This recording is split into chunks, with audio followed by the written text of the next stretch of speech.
When we left off, we were charging up San Juan Heights. Charge! I am very proud of that. I will have you know that that is the shortest political speech in American history. One word. On the basis of that one word, I became a war hero. Whether I deserved any such thing or not is entirely another question. There's a great deal of question as to whether I deserved any such thing. For one thing, well, there are my spectacles. Here, my dear, come, have a look. Step up here, my dear. I want you to come look through these. Yes, young lady, come here. Come. Come on, time is wasting. I want you to look through those and tell me what you see.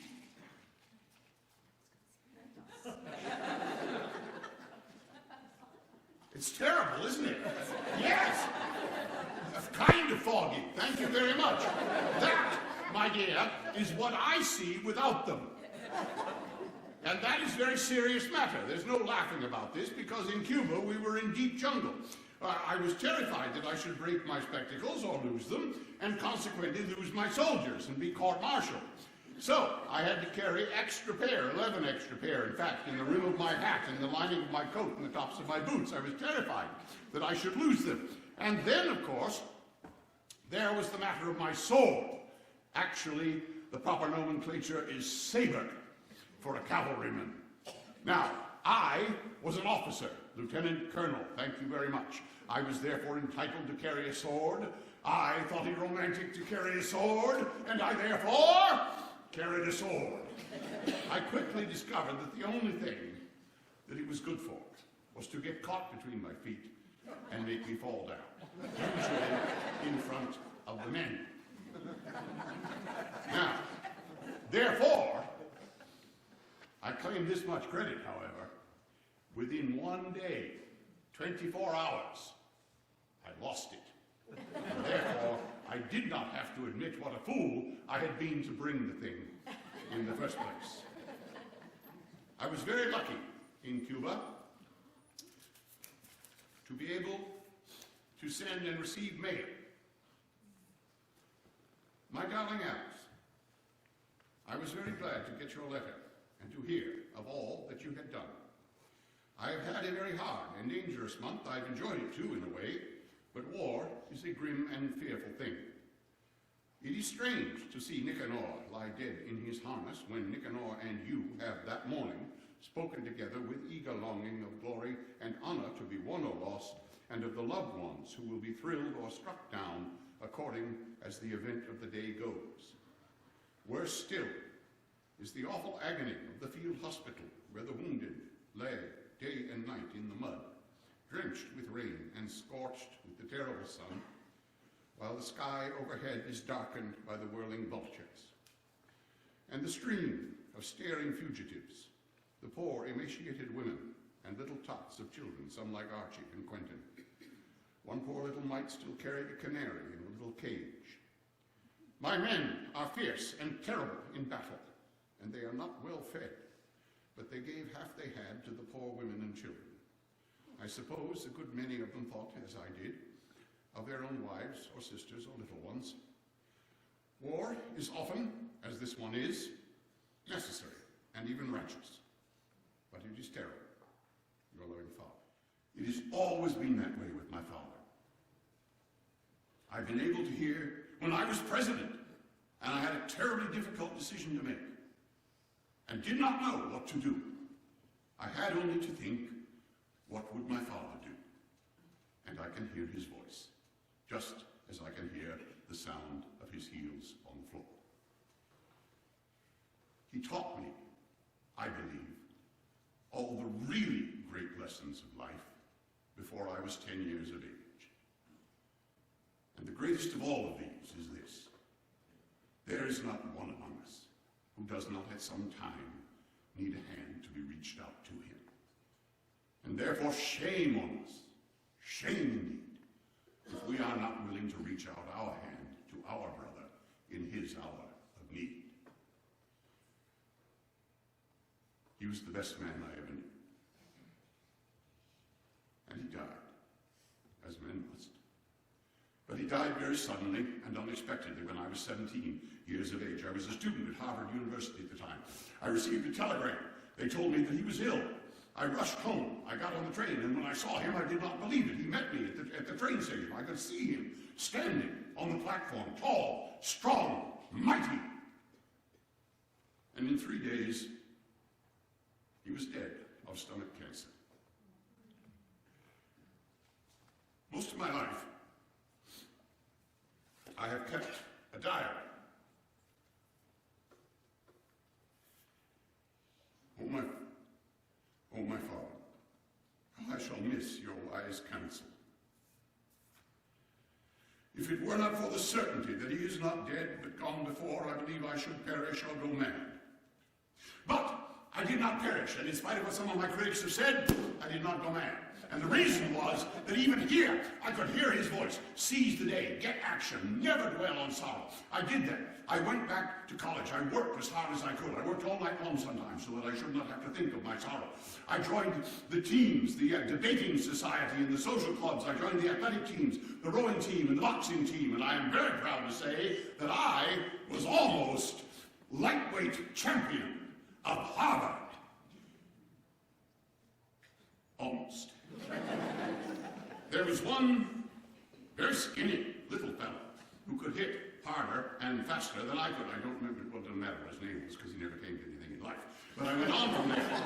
I went on to the Badlands of the Dakota Territory to try the life of the cowboy. The Badlands. Have any of you been there? Have you? My dear, what did you think of it? I loved it. You loved it. I did too. Wonderful.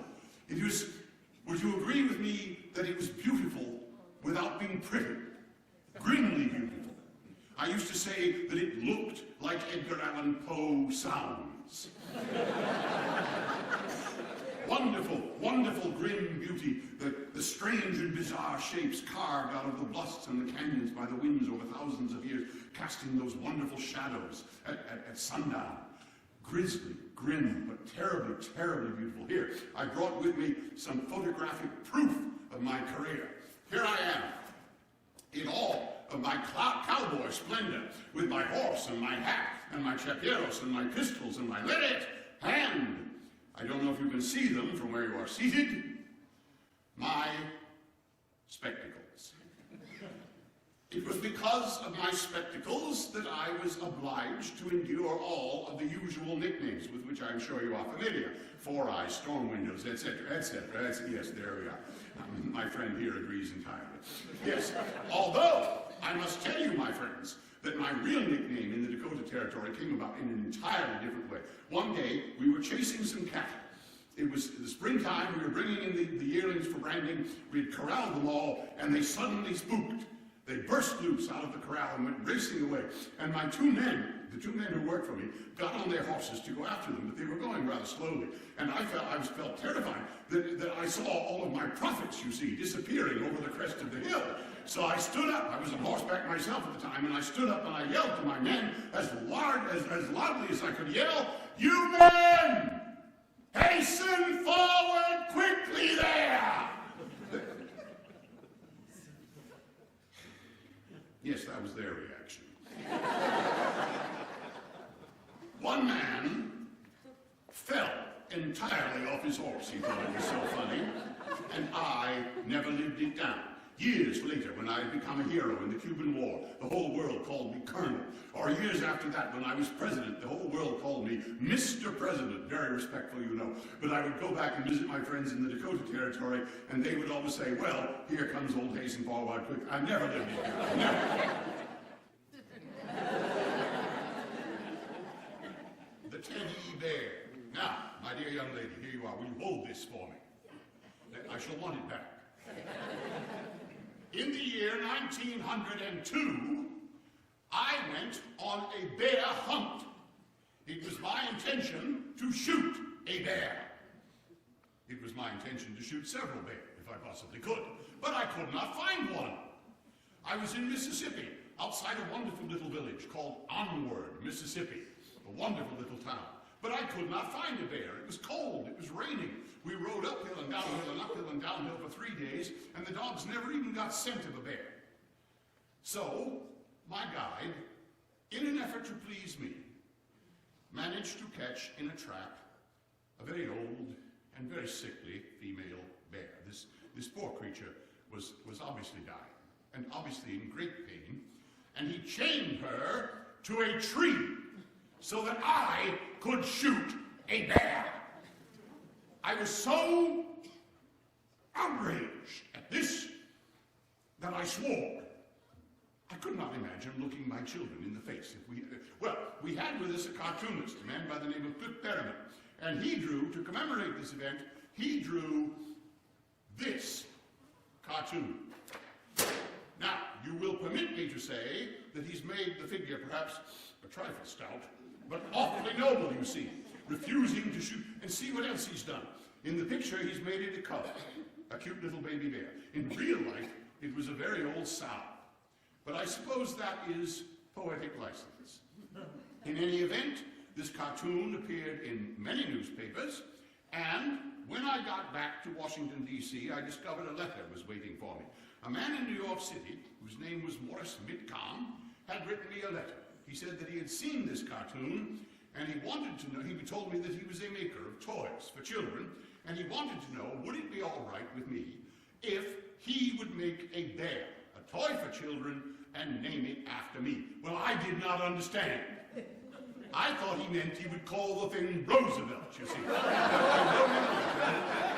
I said that I thought that I did not believe my name was going to do him any good in the bear business, but if you wish to do so. Now, my dear, you may bring that back up if you like. Thank you very much. Thank you. You've been wonderful fun. Now, the next thing I knew, these things were everywhere.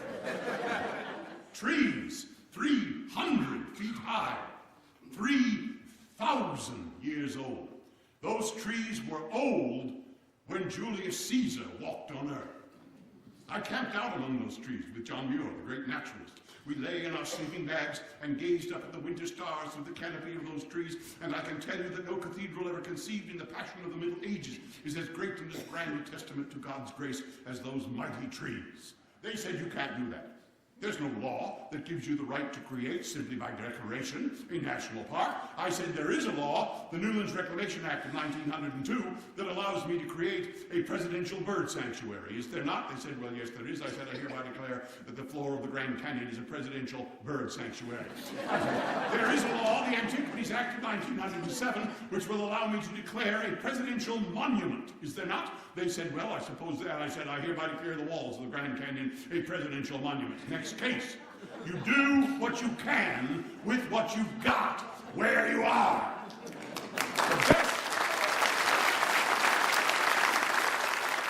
I hope you will permit me to presume upon the privilege of my age, and in the 1 minute that I have left to speak to you, preach to you just a little about the future. For my friends, I am gone. My entire generation is gone. If you wish to meet me, you must read a history book. And you, my friends, you are the generation of the here and the now. But there is the future, your children, and their children, and their children, and theirs. Therefore, go to your children and tell them this for me. Love life, do your duty, God bless you.